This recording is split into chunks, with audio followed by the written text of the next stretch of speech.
In this video, we're going to learn about three phases of chess game, three parts of chess game, to understand their names and also to understand how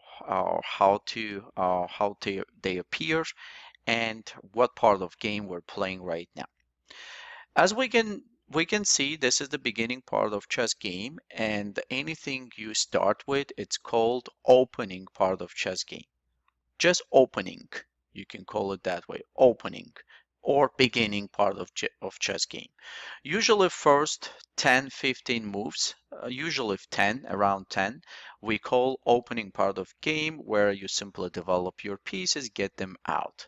It's called opening. In the opening phase of the game, you need to try to develop your pieces, control the center, and make sure that you castle with the king. But in order to castle, you need to get your pieces out. So this is a simply opening phase of the game. Second, after the opening, we call middle game.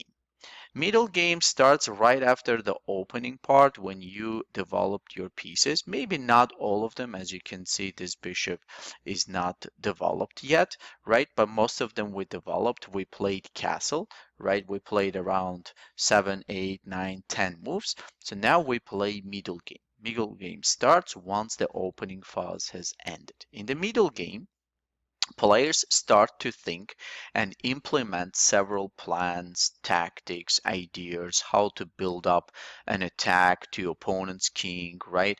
Or regrow pieces, some of your pieces. Pay attention to pawn structure. During the middle game, it's very important to be aware of tactical opportunities in order to win material, to keep track of your opponent's moves, make sure that you see what opponent is trying to do.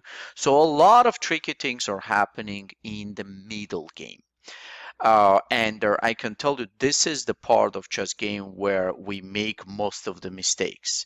That's why more attention for young chess players should be made for middle game understanding and middle game ideas. And next phase of the game, and this is the last phase of the game, is so-called end game. And from the word you can see end of the game. It usually starts once a lot of pieces have been traded and only few material remains on the chessboard. But we also call it once you have traded queens, no queens on the board, you start playing endgame.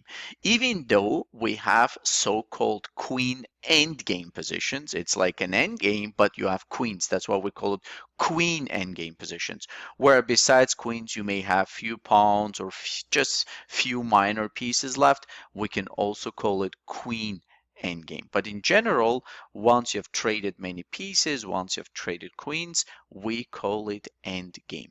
In the endgame, we have several ideas to follow, but the main one to activate the king.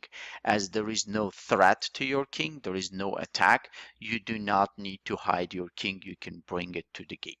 And of course, we're going to learn about endgames in separate lesson. Thank you.